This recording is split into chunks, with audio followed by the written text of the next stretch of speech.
now we take a look at news stories making headlines around the globe. Minister of Finance and Coordinating Minister of the Economy, Mr. Wale Edun, has said that the federal government plans to refinance an expensive debt portfolio as part of a broader strategy to reduce debt servicing costs, enhance fiscal sustainability, and create more room for productive investment. He explained that the move was necessary in light of the sharp increase in debt servicing obligations in recent years. Edun spoke in Abuja at the opening of the 55th Annual Accountants Conference with the theme Building Resilience, Aligning Reforms for Nigeria's Development. Edun said the new system aimed to track every payment and ensure all transactions remain visible, accountable, and traceable. The minister said Treasury bill rates surged from 8% in 2023 to nearly 24%, while external debt service costs almost tripled from a budgeted 2.7 trillion naira to 6.7 trillion naira in 2024. Edun reported that Nigeria's fiscal position has improved significantly over the past 2 years, with federal revenue growing by over 70% in nominal terms, an outcome he attributed to key reforms under President Bola Tinubu's renewed hope agenda, including FX and fuel market liberalization and automation of revenue collection systems. He emphasized the government's commitment to raising Nigeria's infrastructure stock from below 40% of GDP toward the global benchmark of 75%, while mobilizing domestic resources through innovative financing and formalization of the informal sector. Meanwhile, President Bola Tinubu yesterday commissioned the $400 million Green Energy International Limited crude oil export terminal in Atiku, River State, the first by any Nigerian company and the only one built in the country in over 50 years. The president said that the project represented a new chapter in Nigeria's oil and gas industry and aligned directly with the core priorities of his administration to ramp up crude oil production by enabling a secure, transparent, and efficient evacuation system. Represented by the Minister of State for Petroleum Resources, Oil, Senator Heineken Lokobiri, Tinubu stressed that the project was also a shining example of his government's expectation of current licensees. He noted that having provided what he described as global competitive fiscals and incentives, his expectation and hopes were that they will put fields to work to meet set deadlines. The Managing Director of the Nigerian Ports Authority, Dr. Abubakar Dansoho, has said President Bola Tinubu has given the go-ahead for work to commence on the $1 billion total reconstruction of the Apapa, Tinkan Island, Calabar, Warri and Port Harcourt ports, stressing that the job would be delivered within 48 months. Dansoho stated this during a chat with newsmen on the sidelines of the ongoing World Ports Conference of the International Association of Ports and Harbors, tagged Reinvention and Prosperity in Turbulent Times in Kobe, Japan.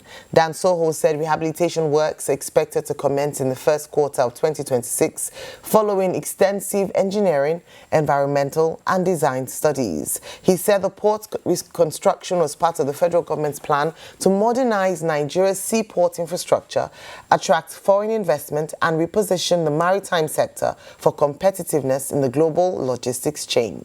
He stated that investors in the maritime space are pushing to invest in Nigeria following Tinubu's economic policies.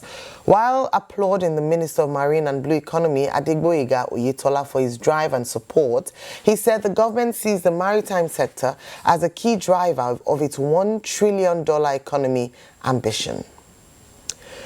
The Nigerian Bar Association, NBA, former Vice President Atiku Abubakar, and senior lawyers yesterday urged the federal government to launch a thorough investigation into allegations of certificates forgery against the erstwhile Minister of Innovation, Science and Technology, Nnaji, insisting that his resignation should not end the matter. Leading the call for the investigation and possible prosecution, President of NBA Afam Osigwe SAN described the allegations as grave and urged law enforcement agencies to act without delay. He stressed the importance of a transparent process, saying they raised grave allegations against him that he presented forged certificates to make the president believe that he's a person who has a university degree and is qualified to be given such an employment. The NBA president also dismissed suggestions that the federal government should be praised for accepting Nnaji's resignation.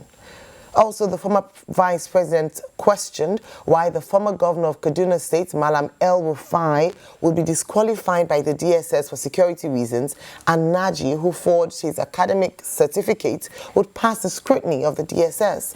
Atiku, in a statement he personally signed, noted that the development has once again brought to light the deep moral crisis at the heart of the Tinubu administration.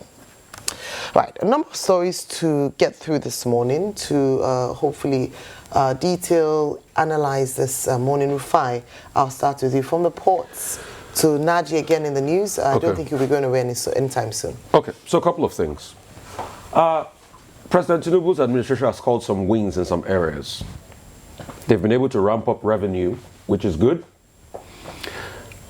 They've been able to be able to increase growth projections from the very lackluster parts President Buhari had growth. We're turning the tide on inflation and all of that. Yes, this is me openly saying this has happened. But I just hope that this administration does not make that fallacy that when people now say things they have not done, they dismiss it, because that's what I see them do every time. I concede to this administration that they made more in revenue. I concede that yes, despite the rebasing, inflation is coming down. But I would also like to state empirically that poor people have increased in the country. The World Bank said from 115 to 139 million now. The question is, why is it so difficult for this administration to accept that? They accept the World Bank growth projection for 4.2%. That's welcome. Applaudissez for the World Bank. They accept the applause of the reforms from the World Bank. Applaudissez. Poverty numbers have increased. Then Mr. Sunday Diary writes a message and say, the World Bank cannot say that the benchmark is correct because their benchmarking is against the $2 per day, and it starts to write all the narrative. We should have a government that takes in criticism. That's just my part in all of this. These policies have also put a lot of people in poverty. There is no way in the world that when you devalue, people's life will not become worse off. So when the World Bank says your devaluation has also brought people in poverty, I think it's best to take it in good faith, rather than now second-guessing the same World Bank. You celebrated their commendation a minute ago. Now you are telling the same World Bank that they don't know what they're saying. But when they increase your growth projection, they know what they're saying there. But when they say the same policies that they celebrate have put a lot of people in poverty, no, they don't know what they're saying. We cannot run our lives on pick and choose. We cannot keep playing the game of Teddy Picker with governance. Pretty much reminds me of the Arctic Monkeys, a British rock band. Government is not Teddy Picker. When it favors you, it favors you. When it doesn't favor you, it's best you take the learning. This is not a game of Teddy Picker. My second point, it goes back to the talk about Nnaji. And commendations to the government, by the way, on all those giant strides in the oil and gas sector, the project Ainiki Lokobiri we went to launch and all of that. It goes back to the case of Nnaji. In this same government, it's obvious that a game of Teddy Picker was played with the ministerial positions. Nnaji went through the cracks. They never found anything wrong with him. The DSS never found anything wrong with him. He passed through the system. But Nasir El-Rufai was found out for security challenges. So you see that the DSS then, anyway, I'm not sure that happened. I'm not sure the current head of the DSS was then. And I'm making a strong case for him because he has done well consistently. And when he has not done well, I will say it. So is it that the DSS then could not detect forgery, could not detect skewed narratives in the certificates, and they allowed Nnaji pass, but all of a sudden they were so quick to detect everything in El Rufai? And secondly, I know the case is in court already, but who is now going to institute the case for forgery? Because it's a very grievous offense. And that's it. Because as with the case, and I'll tell you why, Ayo, that Atiku Abubakar is saying is, because when this happened in the past, the case that was taken to court for determination was about, was she eligible to be minister? I'm talking about the Kemi Adeosun. Forgery was not considered. So in this case, somebody should be able to take the case of forgery to court and take him up on this. And if they have the fact, let the court judge. We should not just say, oh, he's paid the supreme price. Because as at the night he resigned, some of the people in his camp were still defending him heartily on television. Let's not play a game of teddy picker. All right. Okay, quite a number of stories. If I can run through them very quickly. As for the minister that resigned, Geoffrey Nnaji, I think that's his name, the minister in charge of innovation, science, and technology, who, you know, the civil society, the media, argued was having found being very creative with innovation with regard to his own academic qualifications. And now you have civil society saying, look, it's not enough. And this includes the Nigerian Bar Association. Afamosigwe SAN has said, no, this is not something that we should be swept under the carpet. However, Afamosigwe SAN made the point that, look, there should be proper investigation. And that the appropriate body to do that is the police. Let them, in fact, first of all, establish a case against them. To wit, did he attend University of Nigeria, Nsukka? Did he go back to write the receipt exam that he was supposed to write? Did he pass or fail it? Did he collect a certificate? Now, University of Nigeria and Nsukka, we were saying yesterday, you know, has behaved in this manner, in a very embarrassing manner. The same university cannot be talking from one side, issue a letter December 31, and then come in 2025 and say it is not the case, and then the vice chancellor will say, oh, I didn't say this, I didn't say that. Look, this is supposed to be a very serious university, the premier indigenous university. That should be part of it. However, in former Minister Nnaji's case, some of the investigations will have to determine whether indeed he was a graduate. But the issue that concerns whoever is investigating, the police in this case, as has been recommended, is that did he commit perjury? Did he commit forgery? Those are serious offenses under the law. And the people are saying that the matter should not be swept under the carpet. That is their concern. That we are having too many cases with certificates in this country. Whether it's about Chicago or it is about Toronto, they call it Toronto.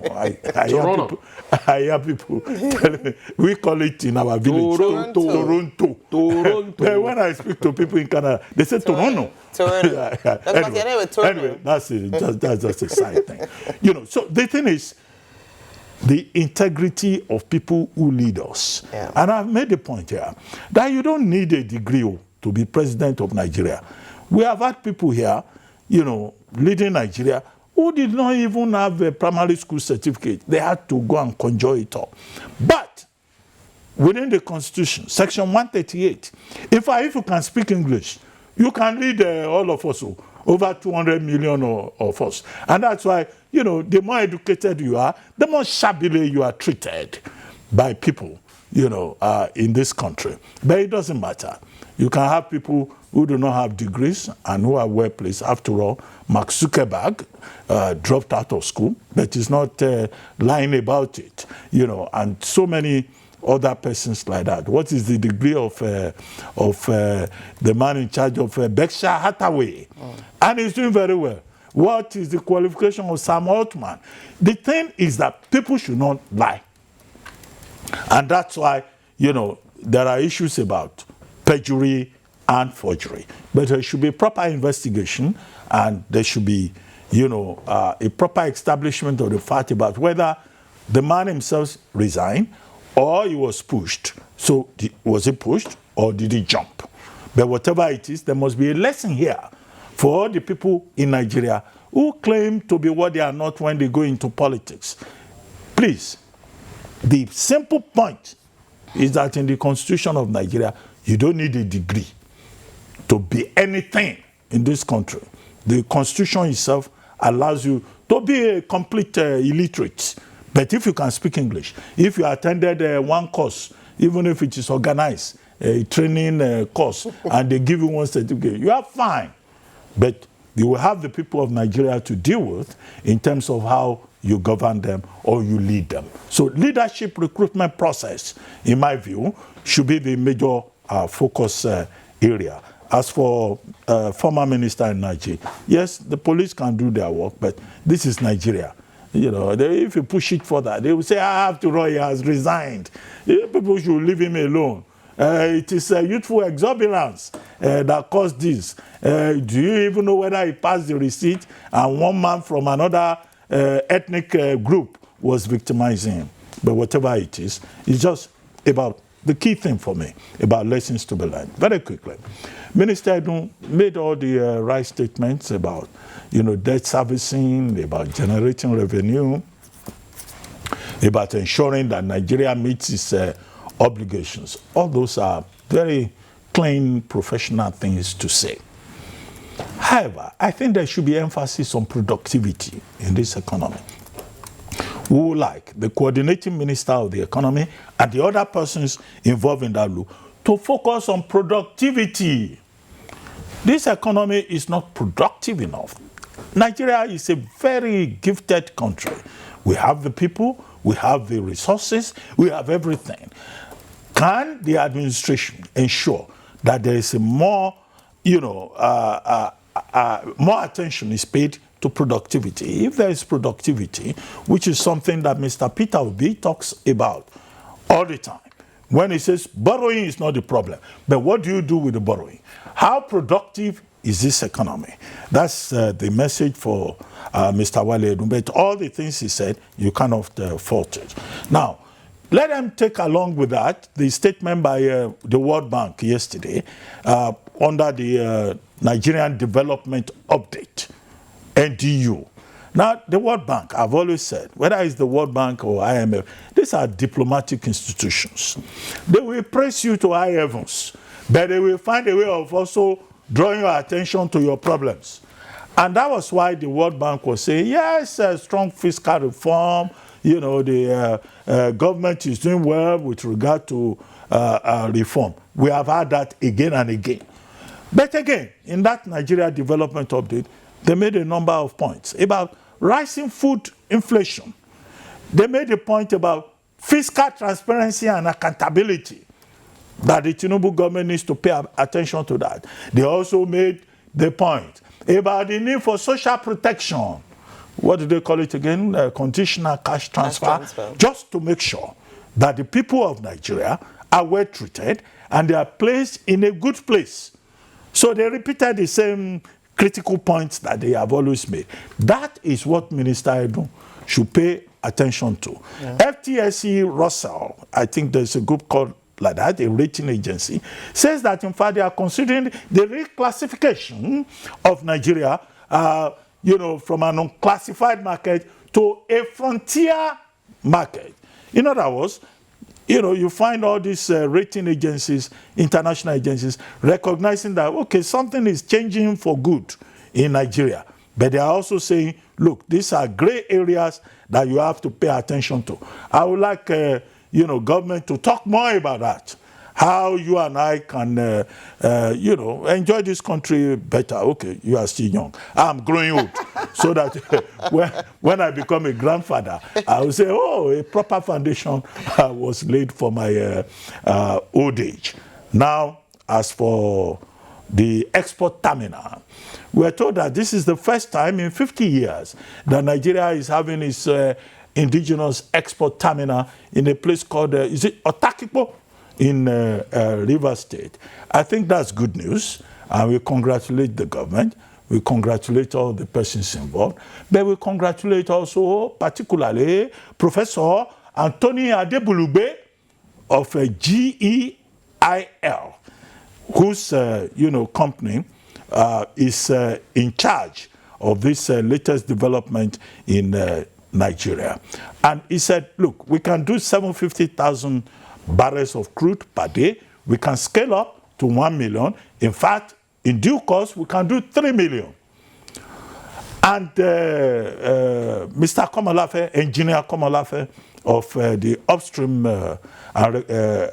Regulatory Commission, NUPRC, said, look, 30% indigenous involvement in this matter. So it's very good news. And he says, look, this has to do with the administration's 1.8 million barrels per day that they are projecting, and even more. And Adebulugbe says we can even do 3 million barrels. So that will translate into more revenue.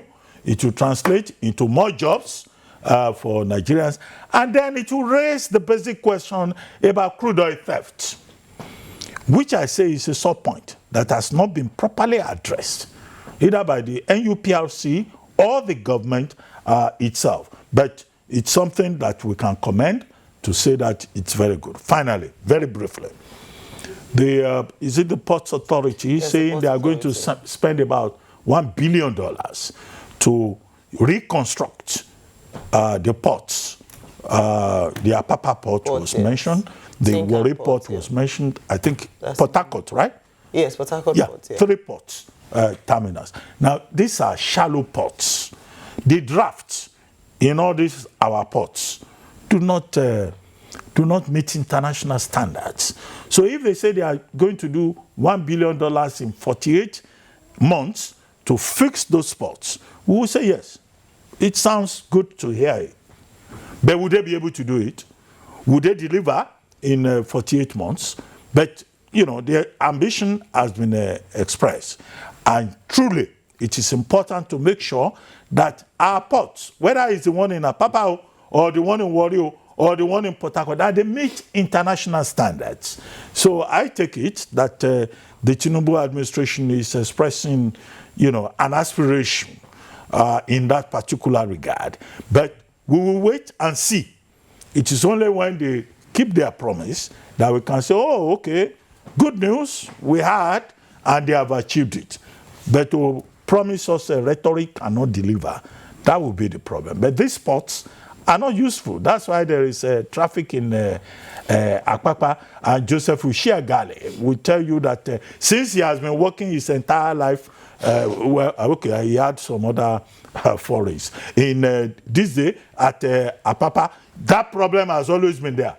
If this will solve the problem, encourage investment, create opportunities within the Nigerian economy, maybe Joseph Ishiagale will be able to come to me and say, well, Nigeria has done it. Our port is now working. The same way that people will celebrate in other parts of Nigeria, in Warri and Port Harcourt. But for now, the ports are not working. All right, thank you, Dr. Bati. Okay, let me talk about former Minister Jeffrey Nnaji, because it's a matter that should concern all Nigerians, and I'm glad that more voices are being lent to this cause for a full and thorough investigation and a prosecution in the event that he's found guilty. Yes, people have said the evidence is out there. People can see the letters that transpired between, or communication that transpired between he and the institution at the time, the inconsistencies in the years of his purported NYSC service and the year that he was supposed to have graduated. The evidence is out there. But despite that, of course, we know that a case has to be established against him and a full investigation. The reason why an investigation is important is because we need to really dig into even those who were complicit and the failings or the gaps in our systems that would allow such a monumental fraud to happen in this administration. I say this because if you look at the history of Mr. Nnaji, his political history, he's run for a number of seats. How come these forgeries were not caught at that time, especially during the screening process with his certificate and the misalignment of the years of that he said he graduated and his NYSC? Why were they not caught? He's run for Senate, he's run for governor of the state, he's now been appointed minister. He went to the Senate for screening, and we often criticize this take-a-bow system or the lack of thorough and rigorous questioning by the senators when nominated ministers come before them and checks are ought to be done. A simple questioning around innovation or science and technology would have outed him, because if he failed to the course, then there's no way he would be able to intelligently answer certain questions. And that's why beyond just asking surface level questions to ministers, we ask for a rigorous and complete interrogation into their skills and competencies when they come before the Senate. So a chain of people who we need to question as to why this fell through the cracks. How come this happened and people didn't realize that? So beyond the DSS not being able to trace or identify the fact that his certificates were not accurate, if finally proven, then there needs to be a lot of questions around that. And hopefully the lesson from this and why we cannot afford to sweep it under the carpet is that we do not want to see a repeat of this. I also want to bring forward Waziri Atiku Abubakar's suggestion that all members of the FEC, the Federal Executive Council, starting with the president, ought to produce their certificates for a thorough investigation. I say this because we cannot build a nation that the people who are leading have come in with falsehood and a lack of integrity. And that's why when we talk about the JAM scandal the other day, we cannot talk to our young people about cheating in examinations when the people who are at the helms of affairs cannot justify the certificate by which they have come into the position. That is why you see the situation of things whereby people who are not qualified hold positions. It also makes me remember the fact that we're supposed to have a scorecard for each of the ministers and a review of their performance, and this would then determine whether or not they continue as ministers. I recall that Madam Hadiza Bala Usman is in charge of that, coordinating office. What's happening with that? Do we have a record of how the ministers have performed? Because surely, if we have someone who did not even understand the subject in the office, aside from whether or not, maybe he was listening to his technical team, it should have shown that this man does not have the requisite qualifications to lead this ministry. I think it's important for Nigeria and for posterity's sake to actually find out and get to the bottom of this matter. And this is why we continue to push for an investigation. Yes, I recall that Mr. Buhari, Salisu Buhari, the Toronto saga, Toronto Gate in 1999 did resign, but he was still prosecuted. He was still found guilty, sentenced 2 years with the option of fine. He took the fine option and was later pardoned. At least we understand this, even though later he was given an appointment, but that's a story for another day, because we need to understand how things are run. So let me move away from that. Still talking about, the way our country is run. I think Mr. Edun's speech yesterday at the ICON conference was well in order.